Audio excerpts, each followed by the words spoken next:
लोकसभा निवडणूक संपली, निकालही लागला. मात्र सांगली लोकसभेचा वाद काही केल्या संपताना दिसत नाहीये. लोकसभेच्या उमेदवारीवरून सुरू झालेला हा वाद आता निकाल लागल्यानंतर पुन्हा उफाळून आल्याचं दिसतंय. फरक एवढाच की आता या वादात आणखी एका पाटलांनी एंट्री घेतलीये. ते आहेत शरद पवार गटाचे प्रदेशाध्यक्ष जयंत पाटील. लोकसभेचा निकाल लागल्यानंतर सांगलीचे नवनिर्वाचित खासदार विशाल पाटील आणि काँग्रेस नेते विश्वजित कदम या दोघांनी थेट जयंत पाटलांच्या बालेकिल्ल्यात जाऊन त्यांनाच आव्हान दिलंय. त्यामुळे सांगलीचा वाद पुन्हा एकदा चव्हाट्यावर आलाय. हा वाद नेमका काय आहे आणि विशाल पाटील आणि विश्वजित कदमांनी जयंत पाटलांना कोणतं आव्हान दिलंय हे या व्हिडिओतून आपण जाणून घेऊया. नमस्कार, मी अवंती भोयर आणि कॅमेऱ्यावर आहे नितेश काळे. महाविकास आघाडीचं जागा वाटप होण्याआधीच उद्धव ठाकरेंनी सांगली लोकसभा मतदारसंघातून चंद्रहार पाटलांना उमेदवारी जाहीर करणं असो की सांगली काँग्रेसकडेच राहिली पाहिजे यासाठी विश्वजित कदम यांनी केलेल्या दिल्ली वाऱ्या असो, महाविकास आघाडीच्या जागा वाटपात सर्वाधिक वाद झाला तो सांगली लोकसभा मतदारसंघाच्या जागेसाठीच.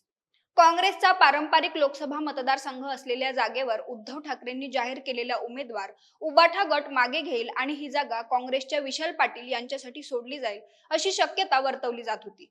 पण असं काहीच घडलं नाही. अखेर विशाल पाटलांनी महाविकास आघाडीच्या उमेदवाराविरुद्ध बंडखोरी करत अपक्ष उमेदवारी अर्ज भरला आणि निवडणुकीत विजयही मिळवला. या विजयानंतर आता ते जयंत पाटलांच्या इस्लामपूर विधानसभा मतदारसंघात आयोजित एका सत्कार समारंभात गेले. यावेळी विश्वजित कदमही उपस्थित होते. या सत्कार समारंभात बोलताना त्या दोघांनी थेट जयंत पाटलांनाच आव्हान दिले. विश्वजित कदम या कार्यक्रमात म्हणाले की काळ बदलला आहे, देशाचं आणि महाराष्ट्राचं राजकारण बदलू लागलंय. विशाल पाटील आणि विश्वजित कदम तुमच्या पाठीशी खंबीरपणे उभे आहोत. या कसबे डिग्रसवर जेवढं लक्ष आमचं नव्हतं त्याच्या 10 पटीने यापुढे लक्ष देऊ. आता आम्हाला कसलीही पर्वा नाही, कारण सांगलीचे लोक आता आमच्या पाठीशी आहेत, असं म्हणत त्यांनी जयंत पाटलांना डिवचल्याचं स्पष्ट झालंय. शिवाय यावेळी बोलताना विशाल पाटील म्हणाले की विश्वजित कदम आघाडीत असल्याने काही बोलू शकत नाहीत, पण मी अपक्ष खासदार असल्याने काहीही करू शकतो. इस्लामपूर मतदारसंघावर खासदार म्हणून आपलं विशेष लक्ष राहणार आहे. या मतदारसंघातील सर्वांची मोठ बांधण्याची जबाबदारी माझ्यावर आहे. सांगली लोकसभा मतदारसंघातील गावांमध्ये सत्कार होण्याच्या आधी मी तुमच्या गावाचा सत्कार स्वीकारलाय. यावरून पुढची दिशा काय राहायला हवी हे तुम्ही लक्षात घ्यायला हवं. आमच्याकडून कुचकं राजकारण होत नाही. आमच्याकडून वर एक खाली एक असं होत नाही. आम्ही जेव्हा निर्णय घेतो तेव्हा सरळ निर्णय घेतो. जे आमच्या मनात आहे तेच आमच्या तोंडावर असतं. आपल्याला आता या ठिकाणी नवीन निर्णय घ्यावे लागतील. कुणाच्या तरी दबावाखाली राहण्याचे दिवस आता संपले आहेत, असा इशाराच त्यांनी दिलाय. शिवाय जयंत पाटलांच्या समर्थकांनी एक रील सध्या माध्यमांवर व्हायरल केलीय. जयंत पाटील गोड बोलतात, पण त्यांचा विरोध अजून तुम्ही बघितला नाही. मला त्या टोकाला जायला सांगू नका.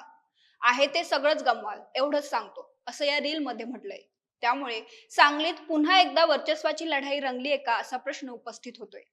एकेकाळी काँग्रेसचा आणि वसंतदादा पाटील कुटुंबियांचा बालेकिल्ला राहिलेला सांगली लोकसभा मतदारसंघ यावेळी काँग्रेसच्या हातून निसटला होता. सांगली लोकसभा मतदारसंघात 1967 पासून 2014 पर्यंत झालेल्या सर्व निवडणुकांमध्ये काँग्रेसचाच खासदार राहिलाय. यामध्ये स्वतः वसंतदादा पाटील, त्यांचे पुत्र प्रकाश बापू पाटील आणि वसंतदादांचे नातू आणि विशाल पाटलांचे बंधू प्रतीक पाटील यांचाही समावेश आहे. जयंत पाटलांचे वडील राजाराम बापू पाटील आणि विशाल पाटलांचे आजोबा वसंतदादा पाटील यांच्यातील राजकीय वैर सर्व परिचित आहेच. शिवाय महाविकास आघाडीत सांगलीची जागा काँग्रेसला मिळू नये यासाठी जयंत पाटलांनीच प्रयत्न केल्याची चर्चा आहे. दुसरीकडे विश्वजित कदम हे विशाल पाटलांच्या विजयाचे शिल्पकार मानले जातात. त्यामुळे वसंतदादा पाटील आणि राजाराम बापू पाटील यांच्यातील राजकीय वाद आता विशाल आणि जयंत पाटलांच्या रूपाने पुन्हा एकदा पुढे येतोय का असा प्रश्न या निमित्ताने उपस्थित होतोय. तुम्हाला काय वाटतं? एकीकडे विशाल पाटील आणि विश्वजित कदम तर दुसरीकडे जयंत पाटील यांच्यात राजकीय संघर्ष रंगणार का आणि याचा फटका महाविकास आघाडीला विधानसभेत बसणार का? तुमचं मत कमेंट करून आम्हाला नक्की कळवा आणि महा MTBच्या YouTube चॅनलला सबस्क्राईब करा. धन्यवाद.